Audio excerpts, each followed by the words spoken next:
What's up, guys? Another episode of Going Home with Erick and Nicole. I'm excited because I'm getting ready to interview two precious friends. You're going to learn a lot about them. We hope you enjoy it. Let's go.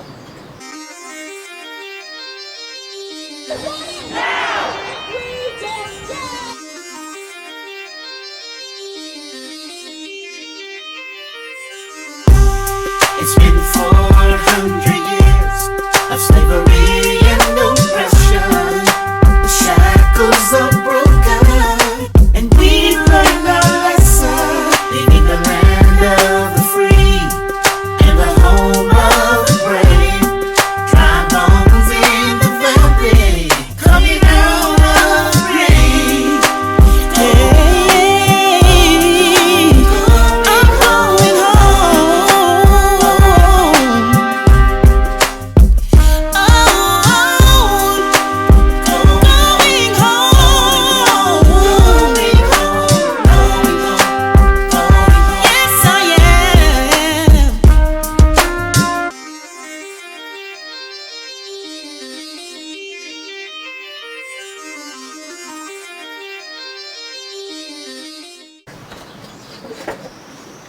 All right. We here at the Soulful Joint, sitting with these lovely people here, and this is going to be an opportunity for me to pick their brains while you have a panoramic view of what's going on. You're going to learn some things you probably didn't know.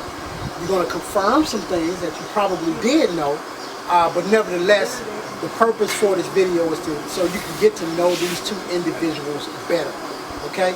I want to first start by saying that these guys are very, very close to us. Probably the closest people, relationship-wise, that we have here.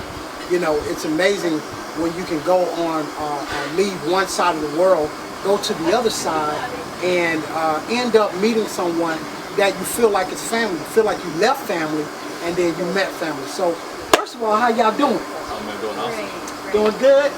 Looking good? Appreciate it. Feeling good? Feeling good. All right. Good, Billy, right? Amen. All right. Okay, so let's jump into it. You know, one of the first questions I want to ask is, many of you all here on our channel and on their channel, you kind of know what they do here, but I want to start with what they did in the past. All right. So what did you guys do in the States? Well, would you like to go first? You go first. Okay. I was actually an operations manager in corporate America for the last 20 to 25 years, and also delved into real estate and did some real estate as well. Operations manager. Yes. Okay, so how many people were you working? I would say at any given time, at least 300 people. Let me ask you this now. This is a curveball. How or what did you learn from managing that many people that you can actually apply or have applied to your life in everyday life meeting people? Patience, and that everybody's different. Everybody have their own specific set of needs. Everybody's emergency is their emergency. You know, and that, you know, perspective. You have to be able to see things from somebody else's point of view. That's amazing, man. That is amazing. Great tools that you can use in your everyday life. All right. So, Miss Awa, what did you do back in the States? I was a mortgage banker for over 15 years. Mortgage banker. Yes, so I finance and help people through the process of purchasing a home. Wow. And yes, we provided the funds. That must have been very fulfilling. It was very fulfilling, however, it was a very, very difficult job. I'm sure it was. I mean, it's tedious. I mean, when you talk about giving money to somebody to make that kind of purchase, you know, I'm sure that can be daunting. Nevertheless, to mention also the process it takes to even get somebody approved. Yes. So I'm sure you've seen a lot of different, you know, ranges of emotions. Yes. When it comes to people. How were you able to handle those things when it seemed like things got out of hand? Well, if I may add, I wasn't just a mortgage banker. I was a CRA. Okay. Okay, which And for those that don't know what a CRA yes, is. It stands for Credit Revitalization Investment. Okay. Yes. So basically, I work with. It was mostly people of color. Okay. Okay. But it was certain income brackets. Although I worked with all, but I was called to the less fortunate. Okay. So not only did I help them, if they weren't quite ready, I would counsel them and get them on a plan to get them ready to purchase. And so some people I worked with for 2-3 years, you know, before they were actually ready. Okay. But how did I deal with it was the question, or how did I facilitate it? I think that was the question. It was a very difficult thing to do because at any given time I could be working with 20 people at a time or more, and you have to you know, be sensitive to the, many of them were first-time home buyers, so it was quite an emotional endeavor for them, and so you would have appraisals and all of the processes. It may be times 10 people that are trying to get in a house at one time. So basically I did have an assistant that helped me, but pretty much it took a lot of discipline and order. So when a lot of people see me now and they may think I'm a little too stiff or a little too stringent and orderly, that's because of my profession. I hear you. It was by, yeah. You can come on, bring. We doing life right now, okay? So we can bring these drinks. Almost every time y'all see us on, you see us taking part in some nice drinks. These are the best drinks that I've had. So let me ask this, because I got into what you guys were doing back in the States, but I failed to ask, how long have you all been together as a couple? Oh wow. Well, the summer of 1987, I believe it was. School had just let out. I want to say it was the first Sunday of Sunday night skating. Went to the skating rink and ran into Wow. Paula there, and from that point going So you've been forward- knowing her since high school? Yeah. Wow. Okay. He actually knew me before. Well, no, since junior high. Junior high. Wow. Yeah. But in junior high, I was going one direction. She was going the band direction. I was more the athlete. So we just I was a nerd. cross. Now, I guess. the reason why I brought this up is because I'd like to know what you guys' secret, because it seems like both of you all are very, very involved in business. You got a lot going on. But what's the secret in juggling all of that and still maintaining a healthy relationship? Well, it's actually, nothing is easy because we are into so many things at this point to where it's very time consuming. We go from Mama Land, we go to our journey towards Eden, we go to Carifica, we go to West Africa Pride Business Directory. So there's a lot of juggling going on. And actually, I just made the statement just the other day that when I get home, no work questions. Yes, he said that. Yeah, because I am aware of all that you guys do.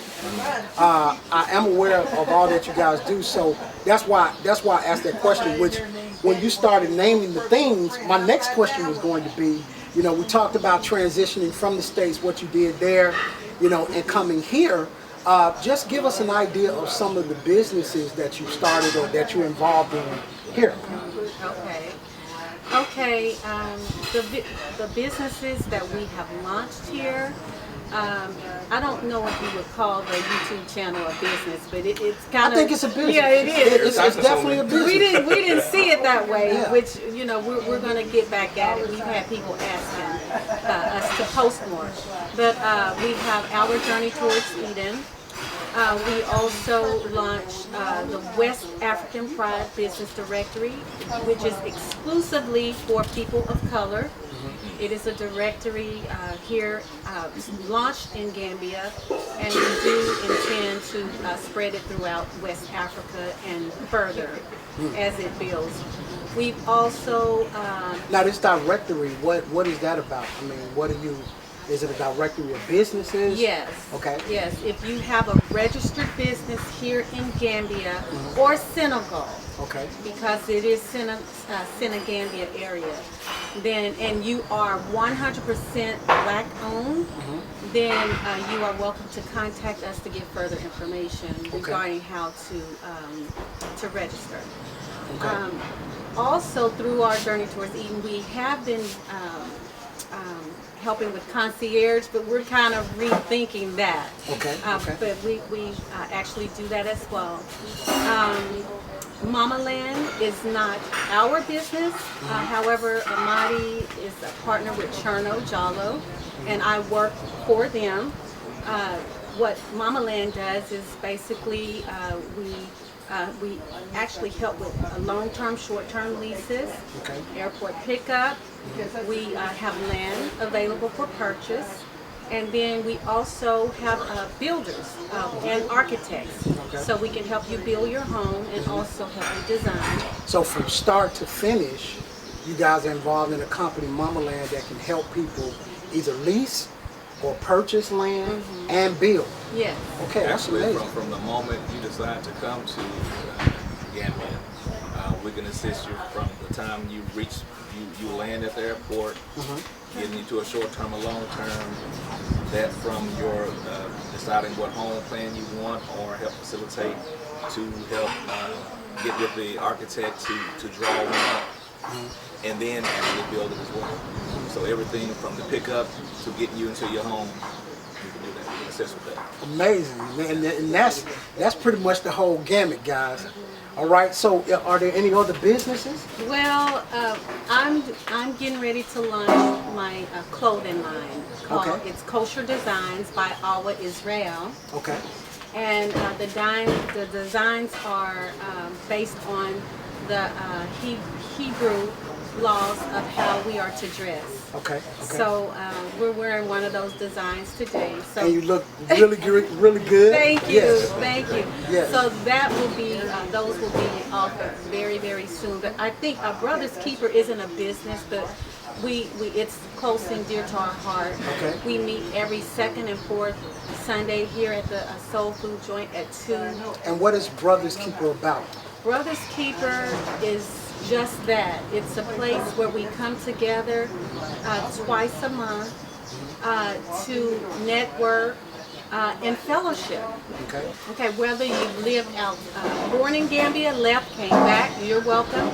If you've never been to Gambia and you're just relocating, you're diasporan. So, but we come together, we fellowship, we share our businesses, and we support the businesses within Brothers Keeper first. Okay. And then after that, secondly, we support black businesses. And then after that, we will support others. That's amazing. That is amazing. Are there any other businesses? You don't have to ask that because y'all so involved in a lot that's going on. But is there anything in addition? Well, we're looking to do a couple other things. Yes, there's more to come. Yeah. Okay. Okay, so basically, in other words, what you're saying is there's more to come, but you're not ready to Exactly. let people know about that just yet. Not just yet. We have some things coming. Like I said, it's not that we're trying to do everything for ourselves. We're trying to establish things for our family when they come over. Speaking of family, that was my next question. Okay. Now, I understand you all have family coming. More family? Absolutely. All right, tell us a little bit about that. We have a son. He's 31. Okay. He's coming over. He and his wife and my 2 grands. I can't wait to see them. My oldest daughter is 28. She and her husband, they are considering coming over. Then my youngest daughter, 24. She's contemplating coming as well. Okay, awesome, man. That's going to be amazing there. And my brother. And your yes. brother. Yes, brother. my brother's coming. Okay. And actually, my little brother is supposed to come in December. He hasn't confirmed, but I think he's coming for a visit. Yes, just for a visit. Yeah. Now, I'm taking a wild guess, but I'm thinking, and you correct me if I'm wrong, I'm thinking that those relatives are somehow going to be involved in some of the things that you guys are not disclosing yet. Absolutely. Okay. Absolutely. People may see us as trying to do too much. Do the but, most. Yeah, but we will give our time and knowledge to other people. Would it be wicked for us not to make provisions and give time towards building something for our children when they come? Absolutely. So that they don't have to figure it out. Absolutely. And that's what we're trying to do. I think that's amazing. I think that's amazing. And I think it's even more amazing when you proactively think like that, because with generations, things should get easier. Yeah. It should. Typically and historically, they become harder. Yes. But they should get easier. So I think I really, really applaud that. I saw a post the other day. It said, this guy said, I drive a Range Rover, I think it was. My son drives, I think it was like a Jaguar. Okay. His son would drive maybe a Ferrari. Oh, wow. His son, the next generation, would be walking again. Wow. So it was like my father walked 10 miles to school. His father walked 5 miles to school. And so it just showed that through generations how you get stronger. But then the stronger you get, the more that's given, the weaker the generations get. Wow. So it was very interesting to see that dynamic. Okay, so this father walked 10 miles, this father walked 5 miles. So he made it easy for his son to drive. His son drove a nice car. His son drove a better car. His son drove even a better car. But his son back to walking because everything was just too easy. So it said the stronger man creates easier times, and easier times creates weak men. Let me ask you a question, man, because that's amazing. In your opinion, do you think that diasporans that are coming over, who have everything in place, who have the money, who have the resources or whatever, do you think the ones that don't have much to work with are working harder? And those that have it all are maybe taking it for granted, or not working as hard or not establishing things as fast? Well, I can never be the one to judge somebody else on their efforts, but I do know that when things don't come easier, I know that you grind that much harder. You grind that much harder. Yeah. Wow. Put more thought into it. You get more intentional. Absolutely. You invest more time. Yeah. You don't have the leeway for mistakes. When you have a lot of capital, if you make a mistake, then it's okay. You chalk it up. You move on to the next. Absolutely. If you don't have that, then you have to be very careful and very intentional with every little thing that you do, because you can't afford those missteps. Yeah. I think also once that company is established and you've made those sacrifices, you manage it better. Because it's one thing to come here and start something, but it's another thing to when you get it running to maintain it. Yes. And I think between the two, some may run out of gas, because of the hurdles that you didn't know you were going to have to jump over, or the situations you didn't know you would have to encounter. Another thing, when you have a lot of capital, you're not as involved. So as things grow, you don't have the intimate, I guess, interaction with the business versus someone that started it from scratch and know it inside and out. Right. Yeah. So there's a difference there, especially in the growth. I think sometimes, just it goes back to what you just said. I mean, it's about value, and if you've put hard work into something and seen it from baby to maturity, Correct. then you value it more, which means that you are less likely to neglect it, mismanage it, Absolutely. And not be there to ensure that it continues to go on. Correct. And I think with saying that, I should say, since I've been knowing you all, I've seen the detail that you put into your work. I've seen the care. I've seen the value and how you hold it in high esteem. And I believe that it's a great work. I believe that it's definitely needed here in Gambia. And I think that people are really going to see you guys make even more strides and more moves here in Gambia as you continue to build. One thing I also like is when y'all got here, I didn't know you when you got here, but very quiet, you know, Absolutely. from my view, you know, and but because you were quiet doesn't mean you wasn't working. You was working in silence. Can y'all speak on that? In the famous words of Drake, real G's move in silence like lasagna. So you don't have to make a lot of noise when you make a move. Absolutely. You know, I've always been a firm believer that, well, we've been a firm believer that because we know a lot goes on here in Gambia. Yes. Especially Absolutely. in the YouTube world, things of that nature. There's a lot that goes on, but we intentionally try to stay away from any of the negativity. Yeah. You won't see us hashtagging things, trying to get views. Yeah. You know, we stay away from all that world. We do as well. Yeah. We do as Yeah. well. I think you know, when you spend time, you spend life, and you don't want to waste your life on something that you're not going to get residual back from. Correct. You know, something that's usable, something that's useful. Yeah. You know, and so I've witnessed that. I mean, when I look at the content that you all put out, it's wholesome, it's needed, it's relevant, but it's never linked into the latest gossip No. and things like that that's going on here in Gambia. You know, Too many other things to discuss. there's too many other things to discuss. Yeah. You know, and there's too many other ways to be impactful. You know, and so I look at you guys, and what I think in my mind is an old saying my father used to say. He said, you know, it's better to go slow and to build strong That's it. than to go fast and right. to build something that will eventually fall. That's right.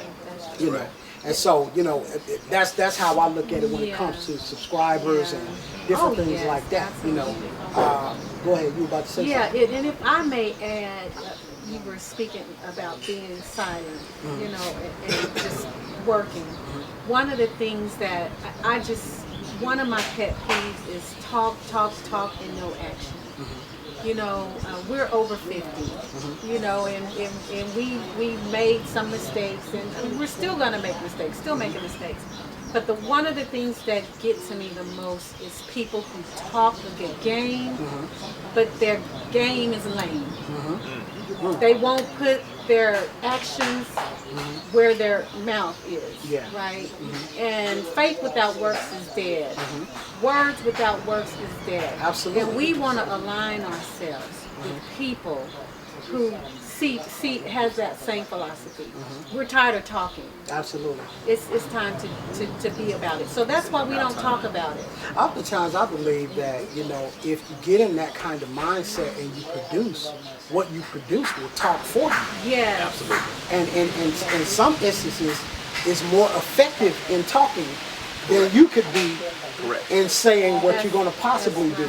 A lot of You know, people will listen, but people gravitate toward what they see. Yeah. I mean, the evidence is in the pudding. It's just there, you know. And so you can't argue against that, you know. And I thank you all for this time that we've been able to have. You know, I'd like to expose to our viewers how they can contact you if they're here in the Gambia and they need some of these services, or they want to get connected with some of you guys' businesses. How can they contact you? I was the expert in sharing information. Okay. Well, if you want to reach out to Mama Land Properties in regards to land, airport pickup, as well as architect, building home, all of that. Boreholes, walls. Boreholes, walls. Yes. You can reach our website is www.mamalandproperties.com, and you can actually send us a message that way. If you are interested in the West African Pride Business Directory, that website, I think we have so many websites. It's www.westafricanpridebusinessdirectory.com. Am I right, Almighty? Okay. Yes. And you can also send us a message on WhatsApp for the directory at +1 501 368 7682. Okay. Now, also, if they wanted to, you know, be exposed to some of your content, what is the name of your channel? It's called Our Journey Towards Eden. Okay, all right. And listen, guys, I want you to go out and for those who are true supporters of us, I want you to support these people because we are in covenant with these people, not just business, but we're in covenant with these people. And part of building the family is whoever you see us support, we would like for you to support, okay? And so I want you to go to their channel, check their information out. We'll have all of this in the description to where you can reach out to them depending on what you're interested in. And I want to thank them both for this opportunity that they've given for us to share what it is that they do, who they are, and kind of let you guys in on our inner circle. You have circles, and then you have inner circles. Right. And these two people are definitely a part of our inner circle, and it is my pleasure to introduce to you guys these wonderful people and what they do.